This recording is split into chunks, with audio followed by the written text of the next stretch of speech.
Para a palestra de hoje, teremos como reflexão o tema O Sacrifício Mais Agradável a Deus. Uma reflexão baseada no livro O Evangelho segundo o Espiritismo. E quem irá contribuir com o estudo desta noite é a nossa amiga expositora espírita aqui de Divinópolis, Flávia Fragoso. Flávia, bem-vindo, ótimo trabalho, que Jesus a abençoe.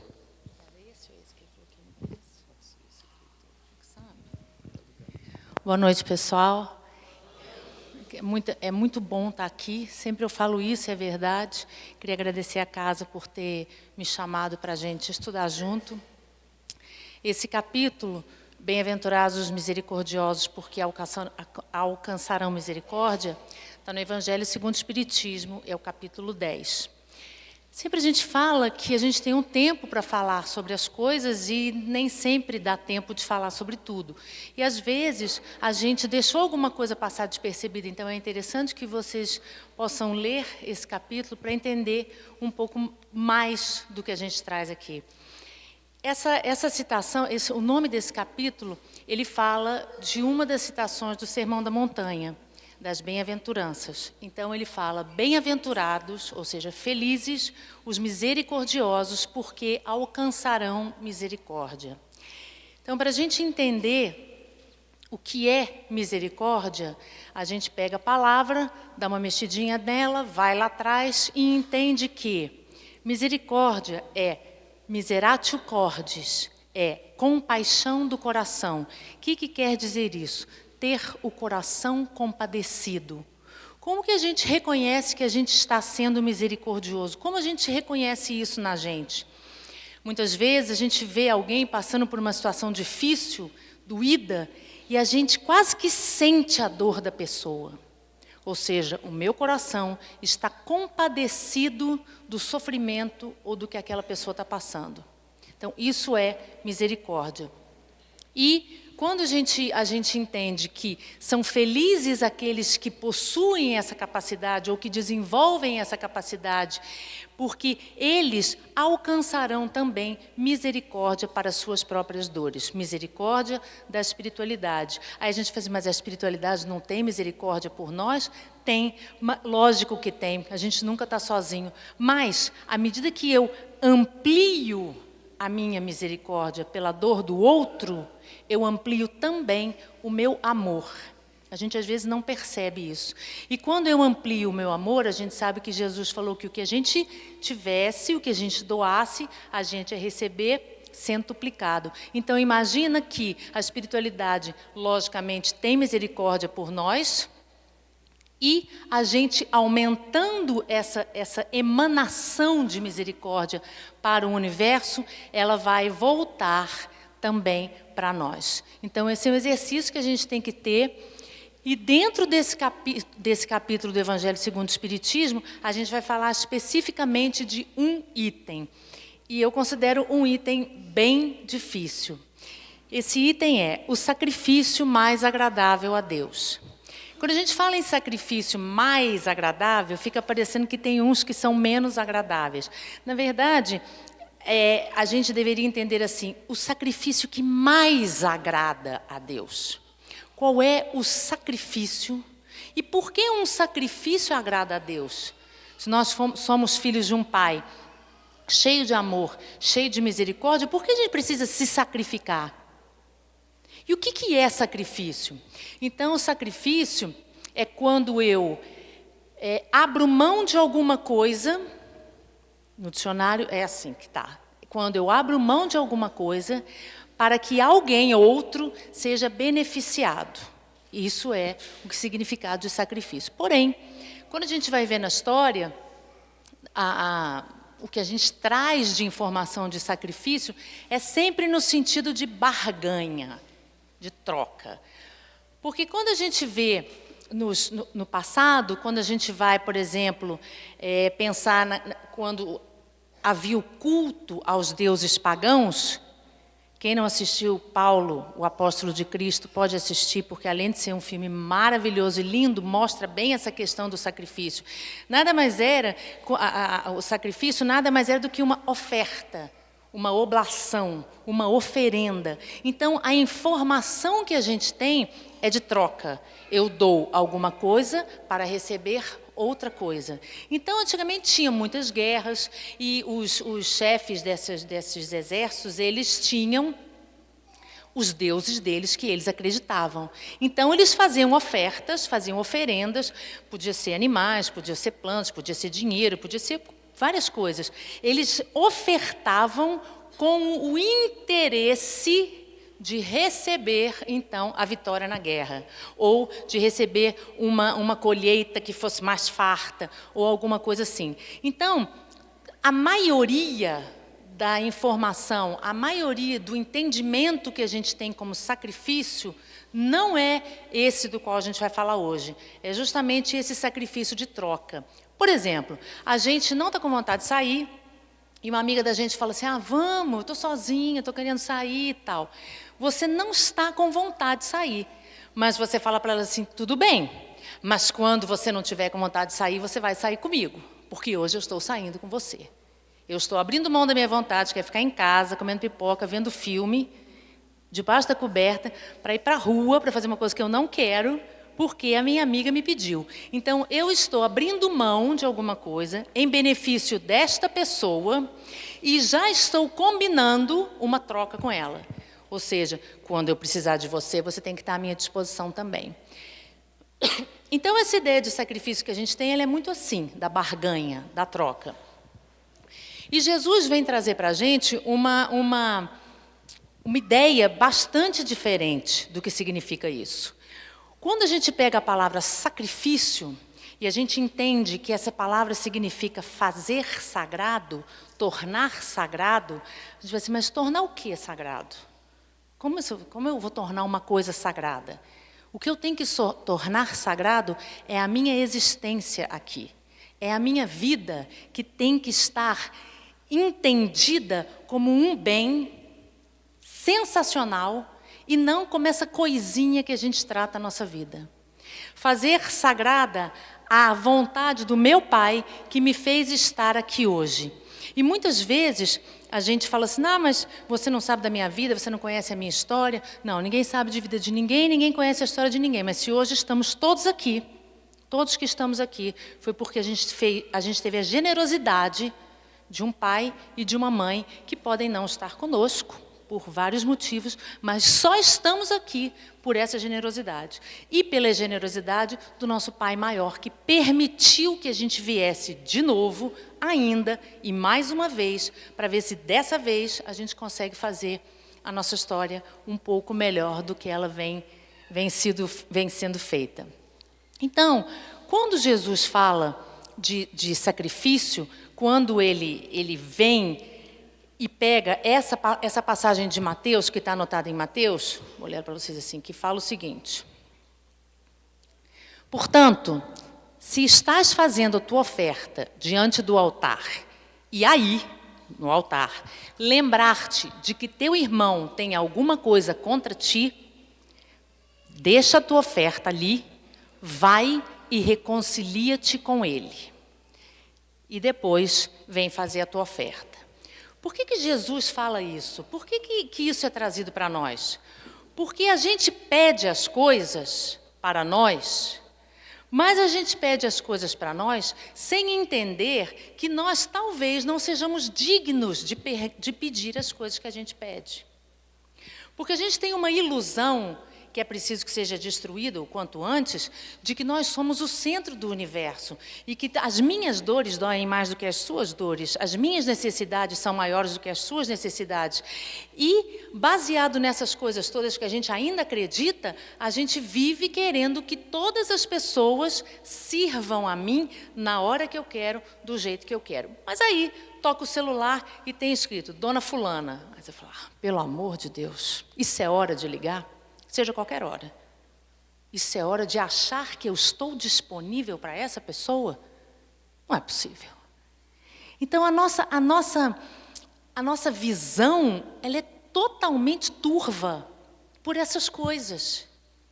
Quando Jesus, sabendo que naquela época era uma coisa comum se fazer esse tipo de oferenda, quando ele está de oferta, de oferenda e de qualquer coisa desse tipo, quando ele traz para nós essa frase, dizendo, se tem alguma coisa que não está resolvida, vai lá e resolve e depois volta, ele mostra para nós que é preciso que a gente esqueça as coisas que são rituais, as coisas que são para todo mundo ver, e faça dentro de nós uma limpeza para que a gente seja digno, então, de pedir alguma coisa.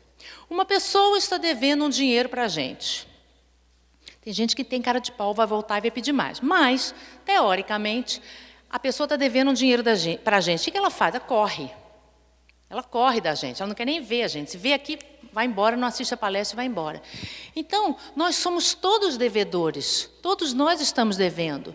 Todos nós fazemos bobagem. Todos nós temos sentimentos horrorosos. Quando Jesus fala isso, ele fala, examina a tua consciência. O que você vem pedir aqui? Com que coração você vem pedir? Tem uma passagem que...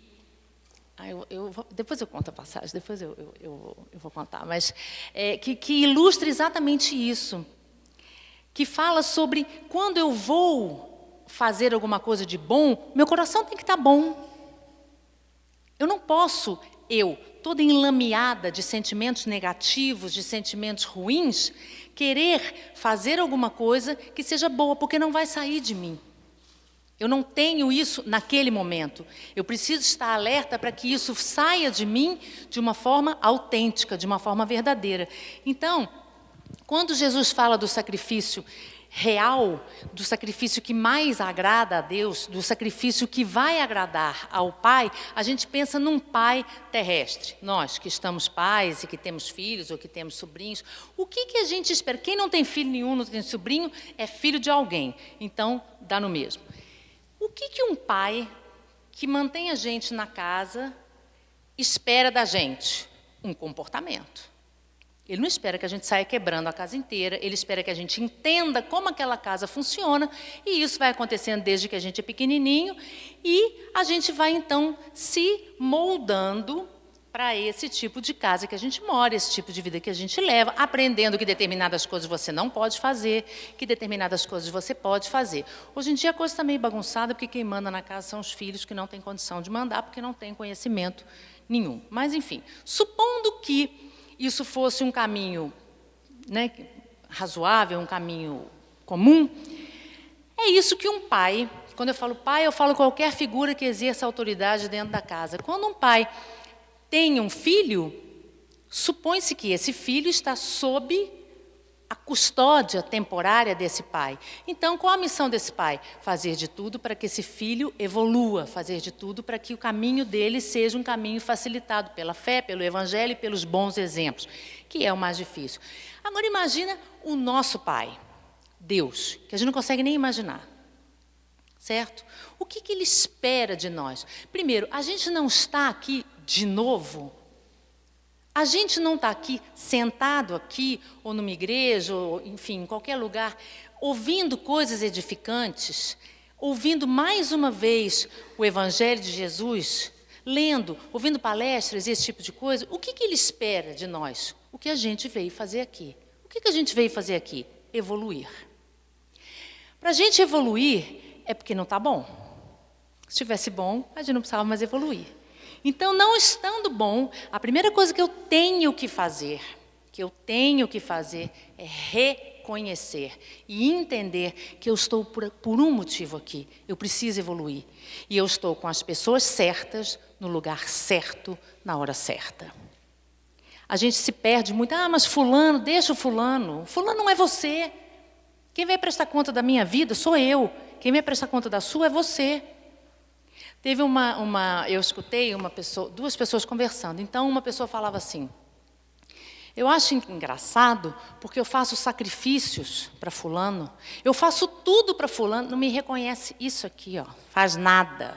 Eu faço isso e faço aquilo, e falou um monte de coisa, assim, fulano nem reconhecer não reconhece, agradecer que não agradece de jeito nenhum, e falando que fazia sacrifícios e sacrifícios e sacrifícios.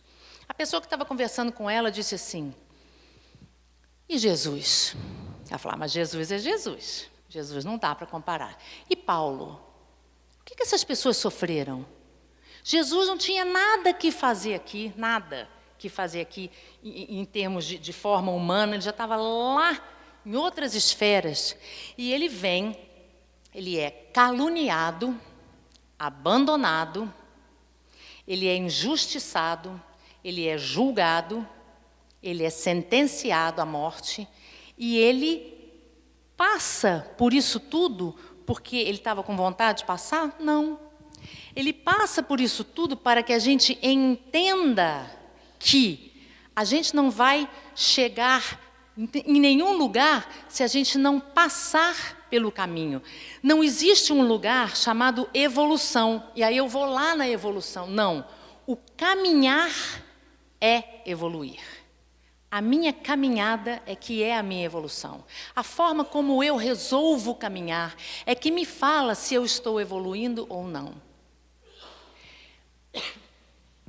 Então, quando a gente entende que o caminho é que é a vida, que é a felicidade, que é a verdade, a gente entende também que é nas coisas do dia a dia, nas coisas mais simples, que eu escolho o que é que eu vou fazer com a minha vida. É que eu escolho como eu vou agir em relação às coisas que me acontecem. E aí a gente vem de novo com aquela figurinha do anjinho e do capetinha, que a gente já viu nos desenhos animados. Por que a gente é testado? Porque a gente não está firme. O dia que a gente estiver firme, a gente não precisa mais ser testado. Sempre dou esse exemplo aqui, desculpa quem já ouviu. Se a gente já está firme na questão da honestidade, na questão de não roubar, de não tirar do outro uma coisa que não é nossa, que é do outro, e tiver uma nota de R$100 aqui, se aquilo já está firme em mim, meu primeiro pensamento vai ser, gente, alguém perdeu essa nota. E vou guardar a nota e falar assim, alguém perdeu alguma nota? Para que a pessoa também não use disso. Ainda tem isso, né, que a gente tem que fazer. Porque aquilo não me atrai. Aquilo não me diz nada. Eu estou boa, vamos falar assim, naquilo ali. Mas tem outras coisas que eu não estou boa ainda. E aí a gente fala numa coisa que não existe, chamada defeitômetro. O defeitômetro é uma máquina que existe na nossa cabeça, só na nossa cabeça, que mede os defeitos. Então, que falou assim, o que tem? Deixaram dinheiro aqui, quem perdeu foi relaxado, né? Vou pegar e vou levar para mim. Pronto, acabou. O que o defeitômetro faz comigo? O codinome dele é orgulho. Ele fala assim, mas tem gente que faz tanta coisa pior? Tem gente que faz coisa muito pior do que isso. Ou seja, nesse instante, o meu defeito não está valendo nada, porque o do outro é maior do que o meu. Isso é mais uma ilusão, isso é mais uma mentira, isso é mais uma forma preguiçosa de ficar na nossa zona de conforto e não fazer nada diferente do que a gente vem fazendo na nossa vida. E por falar em zona de conforto, a palavra já diz, né, a expressão já diz, é uma zona na qual eu estou confortável. E o interessante é que muitas vezes eu estou confortável numa coisa ruim. Porque eu me acomodei de uma forma ali que eu já não sinto mais nem dor. Eu estou anestesiado pela escolha que eu fiz e vivendo como se só tivesse essa vida. Alguém já viu isso aí, né? Alguém já viveu isso aí, né? A gente tem várias zonas de conforto, sim. E se a gente não enxergar essas zonas de conforto como zonas que me deixam apáticos, parados, sem movimento, a gente também não vai entender que as coisas continuam acontecendo da mesma forma para mim. Por quê? Porque eu não mando para o universo, não emito para o universo nenhum movimento diferente. Se eu não faço nenhum movimento diferente, o universo já está repetindo o movimento que eu já venho fazendo várias vezes. E aí Paulo traz para nós, muito bem exemplificado e falado, sobre o bom combate. O que é o bom combate? É quando eu combato as minhas más tendências. Más tendências. O que significa isso? Eu tenho boas tendências e tenho más tendências. E voltando no anjinho e no capetinha, que a gente é, né? Porque a gente tem essas duas partes, a gente pensa assim, Como eu vou combater uma coisa que já é minha? Em primeiro lugar, percebendo que ela é ruim. Em segundo lugar, percebendo que ela faz mal aos outros. Em terceiro lugar, entendendo que aquilo eu tenho que ultrapassar. Aquilo não pode ficar em mim mais. Aquilo tem que sair de mim. E aí a gente pensa o seguinte, todos nós, sem medo de errar, posso dizer isso, se eu tiver errado alguém levanta a mão e por favor me avisa, nós temos desejos, nós temos impulsos bons e ruins. Quando a gente tem, vamos falar dos ruins, tá? Porque os bons a gente já sabe. Quando a gente tem um ímpeto, um desejo, um impulso ruim, que todos nós temos, se a gente alimentar esse desejo, se a gente alimentar esse impulso, através, principalmente do pensamento, começar a elaborar, começar a alimentar isso, esse pensamento vai se transformar fatalmente em ações, em atitudes. Então, repara que existe um processo aí. Lá, quando a gente era das cavernas, a gente tinha o impulso e agia. A gente ainda dá umas cavernadas de vez em quando, ainda faz uns negócios desses. Mas, a maioria das vezes, a gente consegue se controlar. Dessa forma, se eu sinto a vontade de pegar a nota de R$100, que não é minha, que é lógico que é alguém que estava aqui, que deixou aqui, se eu sinto esse impulso, o que eu tenho que fazer? Putz, estou pensando nisso de novo, estou fazendo isso de novo. Mas o que eu faço? Porque para eu pensar isso e sair disso, dá trabalho. Isso é um sacrifício para mim. Isto é um sacrifício. O que é mais fácil eu fazer? Por que não prestou atenção? Por que deixou os R$100 aqui? Parece que está até querendo me tentar. E está. E aí você fala assim, não, mas precisando de dinheiro para pagar uma conta amanhã. Ninguém está vendo mesmo, lá vai os R$100. E lá vou eu fazendo e dando bola e alimentando o diabinho que fica falando. Pega mesmo, faz mesmo. Ninguém vai saber, ninguém está vendo. E graças a Deus, no planeta que a gente vive, aqui na Terra, as pessoas ainda não conseguem conhecer os nossos desejos e não conseguem conhecer os nossos pensamentos. Ainda bem, porque senão ia ser muito ruim. Mas, como a gente chegou até aqui, a gente também tem grandes virtudes, a gente tem muitos dons. Porque se a gente não tivesse dons, coisas positivas, coisas que nos elevem, a gente não dava conta de passar por determinadas coisas. A gente não conseguiria resistir ao mal. Porque o grande segredo não é fingir que o mal não aconteceu, não é fingir que eu não senti isso, não. É resistir ao mal. Aonde está o mal? Entrou pela porta, estava na gaveta lá de casa? Não, o mal mora em mim. O mal mora dentro de mim. Por isso que ele sai com tanta facilidade. Se ele morasse longe, tinha que pegar ônibus, tinha que vir, pedir carona. Não, ele mora aqui dentro, ele sai facinho, facinho. Então, o que a gente tem que fazer com isso? A gente tem que sacrificar esse desejo, essa sensação ruim, essa vontade para que outra pessoa se beneficie. Mas olha que interessante, quando eu tenho vontade de torcer o pescoço de alguém, eu tenho certeza que todo mundo já teve vontade de torcer um pescoço, não teve? De alguém, eu tenho que me conter. Porque existe uma lei que fala que se eu fizer tudo o que eu quero, eu vou para a prisão. Ainda bem que tem essa lei, porque senão estava todo mundo de pescoço torto andando na cidade, não tinha ninguém de pescoço ereto. Então, quando eu sinto isso, eu tenho que entender que eu não vou virar santa e vou parar de ter essa vontade, mas eu tenho que resistir a essa vontade.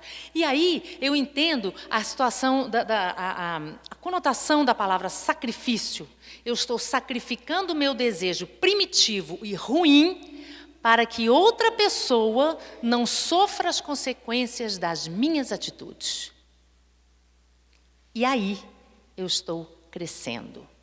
Aí eu estou entendendo. Aí, na hora eu posso até ficar com raiva, mas depois eu falo assim, graças a Deus que eu não fiz isso. Graças a Deus que eu consegui dessa vez. E isso é um processo, porque como a gente já falou, o mal, ele mora dentro da gente, assim como o bem. E ele não vai sair porque a gente fala da licença, que agora eu não quero mais você. O dia que ele sair, a gente vai saber. Porque tem me marcou muito essa lição. Ela está no Pai Nosso, no livro Pai Nosso, é a lição 27. Não precisa achar que eu decorei, não tenho nada decorado, porque eu anotei aqui para falar para vocês. É a lição 27 do livro Pão Nosso. Pai Nosso, não é Pão Nosso. Que fala, que o título da lição chama O Esmagamento do Mal. Essa lição me chamou muito a atenção para a gente ver o esforço que a gente precisa fazer para esmagar o mal. Quer ver um exemplo? Se o mal fosse dessa altura, eu sou mais alta do que ele, não sou? É só fazer uma força, tem a gravidade ainda, olha eu esmagando o mal ali. E mais, essa lição fala que o mal deverá ser esmagado sob, S-O-B, debaixo dos nossos pés. Já ficou mais difícil. Então, como a gente não sabe o tamanho, o volume, a quantidade de mal que a gente tem, porque a gente também finge que não tem, quando que a gente finge que não tem? Quando a gente pega o orgulho e se defende de coisas erradas que a gente fez. Então, vamos supor que o mal seja da minha altura. Vamos fazer uma coisa justa, tá? Tem metade mal, metade bem. Finge que é assim. Se ele é da minha altura, eu já tenho que fazer uma força maior, chegar aqui em cima com a minha mão, fazer mais uma força é mais difícil. Quanto menor o mal, mais fácil. E aí eu vou, então, preciso esmagar esse mal. E ele tem que ser esmagado debaixo dos meus pés. Ou seja, quem manda no mal? Eu. E fim de conversa. Não adianta falar, fulano, foi fulano que me fez fazer, fulano me falou, fulano. O fulano é o fulano. É o espírito fulano e o espírito Flávia. Eu faço o que eu quiser. Então, essa ideia de botar a culpa nos outros, ela funcionou até um tempo atrás, mas não funciona mais. Ela não cabe mais no nosso entendimento. A gente já tem entendimento suficiente para saber que é mais uma mentira que a gente tem para não fazer as coisas. E aí, quando a gente pensa que é difícil a beça, que é difícil demais agradar a Deus, porque eu preciso matar, ou diminuir, ou esmagar coisas ruins que eu tenho, a gente consegue imaginar o amor de Deus? Não, a gente podia pensar assim, poxa, mas já podia ter feito a gente melhorzinho, né, gente? Porque não precisava tanto sacrifício, né? Por que a gente tem que se sacrificar? Porque é para isso que a gente está aqui. Porque nós conhecemos a verdade.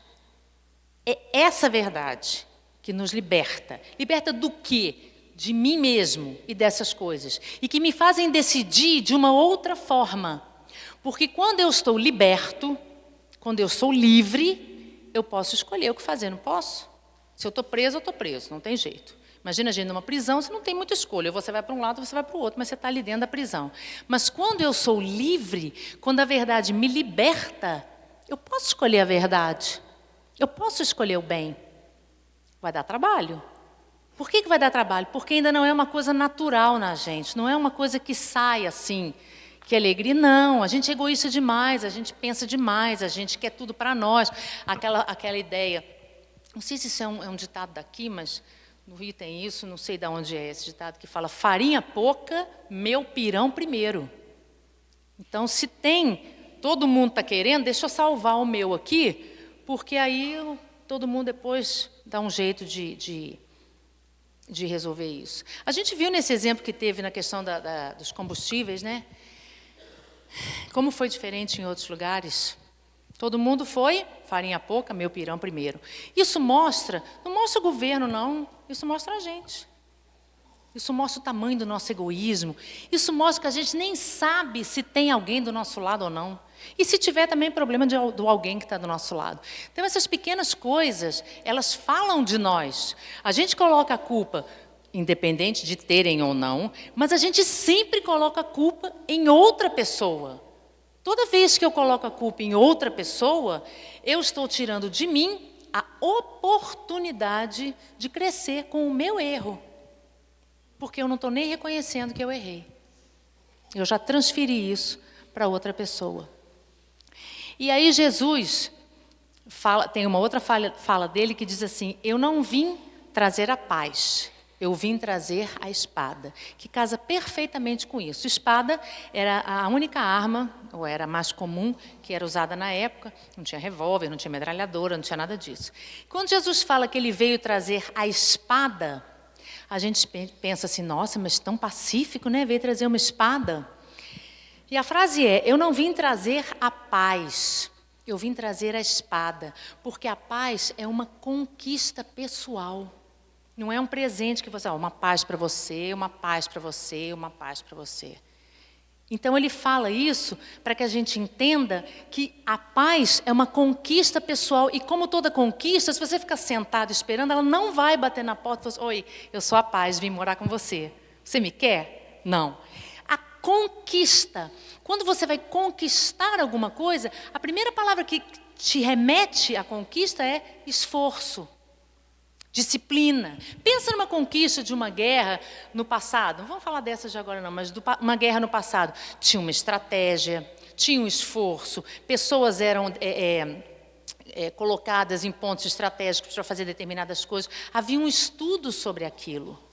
Não era sair chegando, vamos lá, vamos lá. Não tem, a coisa não é assim. A conquista, ela tem que ser planejada para ela ser real. Porque ninguém muda do dia para a noite. Olha, amanhã não vou mais ser egoísta, tá, gente? Vocês podem me pedir tudo, se vocês quiserem, eu vou estar à disposição. Não dá, né? Difícil até de imaginar. Imagina de fazer. Todo mundo ficou assim, horrorizado. Então, assim, é difícil de imaginar, é muito mais difícil de fazer e irreal. Irreal. Então, quando eu lembro da palavra conquistar, eu lembro de trabalho. Eu lembro de disciplina. Eu lembro de esforço. Só assim que eu conquisto a paz. Uma vez a gente estava falando aqui, eu já ouvi também outras pessoas fazendo estudo sobre isso, falando que a paz, já falei isso aqui também, estou te atrapalhando. A paz é uma sensação de dever cumprido. Já dei o exemplo da dona de casa que está no domingo e tem uma mala de roupa para passar desse tamanho. Quem já ouviu vai ouvir de novo. Tem uma mala de roupa para passar desse tamanho. E ela sabe que ela tem que passar no domingo, porque é o dia que ela tem para passar. Olha que exemplo simples, mas que fala muito de nós. Aí ela acorda de manhã, olha para a pilha, olha e fala: vou fazer um bolo. Aí eu falo: não vou passar roupa agora, porque não vai dar tempo de acabar, vou ligar à toa e começa. Aí chega uma pessoa, acorda, ela vai tomar o café. Quem tem mala de roupa para passar sabe do que eu estou falando. Então, ela vai tomar o café e fica ali toda contente, mas a mala de roupa está lá esperando ela. Aí tem um programa na televisão, não sei qual o programa que passa domingo de manhã, mas ela resolve então, trabalha a semana inteira? Eu posso assistir o programa? Vou assistir o programa, só que aí já está na hora de fazer o almoço e a mala de roupa está lá. Ela está fazendo outras coisas, né? Ela tomou café, ela vai fazer o almoço, aí senta lá e vai almoçar com todo mundo. Ela tem paz? Não, porque a mala de roupa está dizendo para ela que ela tem alguma coisa para ser feita. E aí passa, aí depois tem aquela dormidinha depois do almoço, começa o Faustão e tal. Quando chega 9h da noite, ela está que ninguém pode olhar para ela de tanta raiva, porque ela não passou a roupa que ela tinha que passar.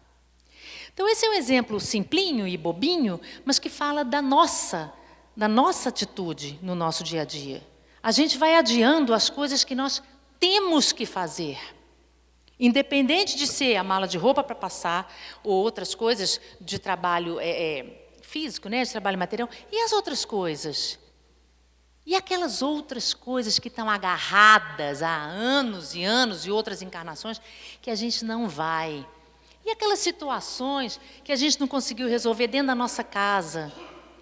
Aqueles relacionamentos que vêm capengando e eu não faço nada porque eu acho que é o outro que tem que fazer, porque eu que sou o bacana, eu que sou o bom, eu que vou no centro, fulano nem vai. Eu que vou na igreja, fulano nem vai. Então essas ideias horrorosas, erradas, ilusórias, Elas não vão mudar, a não ser que eu as enxergue como grandes empecilhos da minha vitória sobre mim mesmo, que é a única vitória que importa. É eu desbancar de mim esse monte de coisa ruim que eu tenho. Vai dar tempo? Não sei. Inclusive, tem uma frase de Bezerra de Menezes que me assustou profundamente quando eu li, que quando ele chega no plano espiritual, ele fala que ele lamentou profundamente o tempo que ele ficou na Terra sem trabalhar. Ele que trabalhava dia e noite, noite e dia, dia e noite, noite e dia, ele lamentou o tempo que ele deixou de trabalhar. Bezerra de Menezes. Não vou nem falar de nós não, porque já viu, né? Bom, então, quando Jesus fala que ele veio trazer a espada e não a paz, ele quer mostrar para a gente o seguinte: bora levantar e vamos se mexer. Porque isso que a gente acha que é paz, não é paz. Porque a gente tem conhecimento, a gente sabe as coisas que a gente tem de ruim e a gente tem que trabalhar nelas. Não tem alternativa. Já ouviram falar em trabalhadores da última hora? Estamos todos aqui, trabalhando na última hora. E um detalhe importante, pequeno detalhe, todos nós temos um prazo de validade. Tivemos um dia para chegar aqui, todo mundo sabe que é o dia que a gente nasceu, mas o dia que a gente vai embora a gente não sabe. Então, o tempo está correndo. Bora mexer. E aí, na pergunta 919 do Livro dos Espíritos, Kardec, sabendo, sentindo, vivendo essa agonia, que é a gente saber que a gente tem que melhorar, mas como é que faz para melhorar? Pergunta aos espíritos. Qual o meio mais eficaz, que vai dar mais certo para a gente resistir ao mal? E ele, então, os espíritos então respondem: conhece-te a ti mesmo.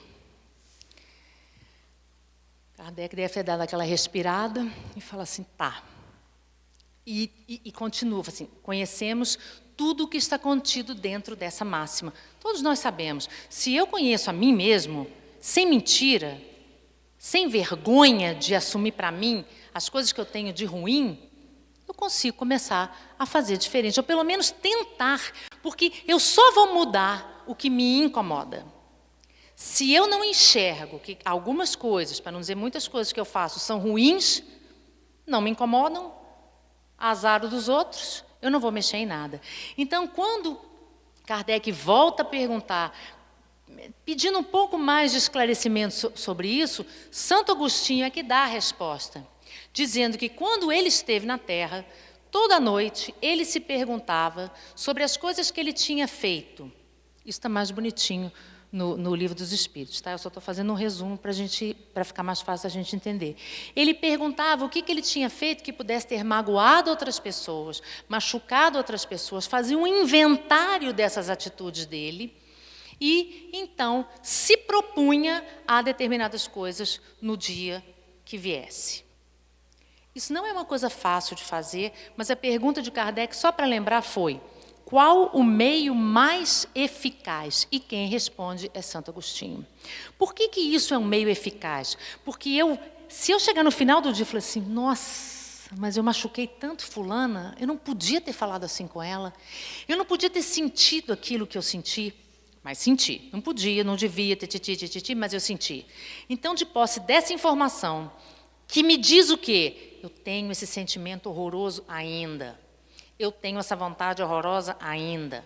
De posse dessa real informação, eu posso propor para mim um trabalho de ficar mais alerta a princípio, porque a coisa é um processo. Eu tenho que ficar alerta, assim, sentir de novo. E agora, como é que vai ser? E existem algumas coisas que levam mais tempo e outras que levam menos tempo. Mas tudo faz parte, lembra que a gente falou? Tudo é o caminhar. O caminhar é que é a evolução. A evolução não é um lugar, o caminhar é evoluir. Então, aí, a gente tem escolhas para fazer sobre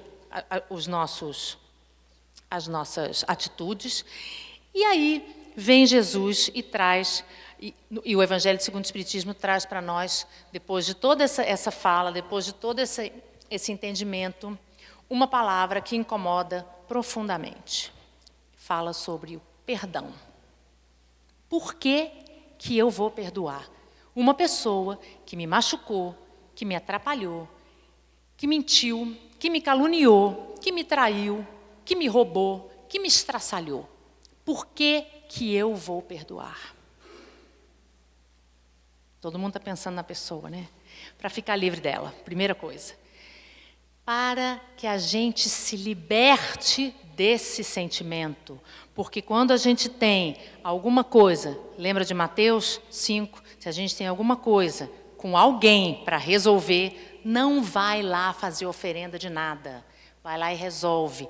Tem coisas que levam mais tempo, tem coisas que são mais rápidas. Tudo depende do momento que a gente está vivendo, do que a gente está se propondo, mas é preciso que a gente caminhe, porque o perdão também não é um lugar que a gente vai chegar. O perdão também não é um lugar. O perdão é um processo para o qual e no qual eu caminho. Quando? Quando que eu consigo perdoar? Quando eu entendo.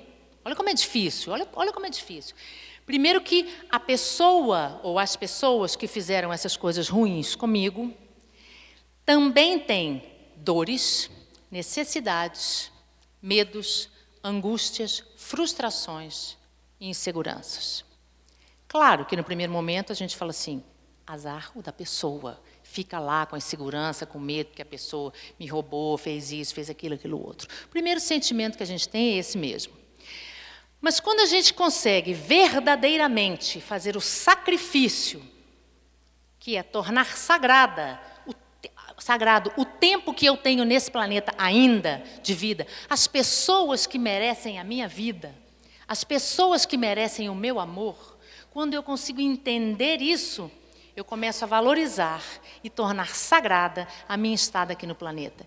E aí, de uma certa forma, e aumentando, eu consigo ir lá atrás onde a gente foi, e consigo ter misericórdia, o meu coração se compadece, porque aquela pessoa que fez aquilo comigo, ela precisa que eu tenha compaixão. Para ela, não para mim mesma. Porque aí eu entendo, lembra do defeitômetro, que não tem? Que ela é igualzinha a mim. Ela me roubou, mas eu já roubei outra pessoa. Pode não ter sido o dinheiro, pode ter a paz, pode ter sido o sossego, pode ter sido a verdade, eu posso ter caluniado alguém, porque não tem nenhum santo aqui. Estamos todos no mesmo barco, e se afundar, afunda todo mundo. Então o perdão, ele é um início, o perdão real, ele é na totalidade, mas quando a gente começa a aceitar o processo de perdão como uma libertação, de nós mesmos, da pessoa que nos feriu, porque se a gente pensar bem, a gente dorme e acorda pensando na infeliz ou no infeliz. Dorme e acorda, dorme e acorda, dorme e acorda pensando na pessoa que nos fez tanto mal. Porque, além disso, nós temos um grande fortalecedor desse sentimento de não perdão, que é o orgulho. E aí a gente vem no título do Evangelho. Bem-aventurados, ou seja, felizes, aqueles que são misericordiosos, que entendem a dor do outro, que entendem o sentimento do outro e que não procuram entender os motivos do outro, porque o motivo do outro é do outro, mas que se eu conseguir fazer um movimento de entendimento de que estamos todos no mesmo barco, que eu erro, que você erra, por que eu vou crucificar ela? Vontade eu tenho, mas eu não tenho esse direito, porque eu tenho que enxergar a todos como filhos de um mesmo pai. E se alguém aqui tem mais de um filho, ou conhece alguém que tem mais de um filho, imagina esse filho chegar para o pai e falar assim, olha, eu quero que você mate o meu irmão, porque o meu irmão fez uma coisa horrível hoje. Ele fez isso. Vocês acham que o pai vai chegar e vai matar o irmão porque o outro filho pediu? Não vai. Então, não adianta a gente pedir vingança para Deus, porque Deus não é vingador. Vingador somos nós. E também dá um trabalho danado vingar. Então é bobagem. Deixa que a vida se encarrega de resolver as coisas. Mas o pai ama todos os seus filhos igualmente. goste a gente ou não goste a gente. Isso é um fato. Então, Ele tem misericórdia, sim, de nós. Mas tem também daqueles que nos prejudicaram. Graças a Deus, porque significa que Ele também tem misericórdia da gente quando a gente faz essas bobajadas que a gente faz. Não é isso? Então, gente, é enorme o capítulo, assim, tem muita coisa para falar. É preciso que a gente faça algum movimento em relação ao autoconhecimento verdadeiro. Ninguém vai ouvir, ninguém vai saber, ninguém vê os nossos pensamentos, ninguém sabe dos nossos desejos, mas é preciso que a gente faça um movimento, porque felizes de nós, se pudermos ter misericórdia com os outros, porque nós alcançaremos misericórdia também. Muito obrigada e boa noite.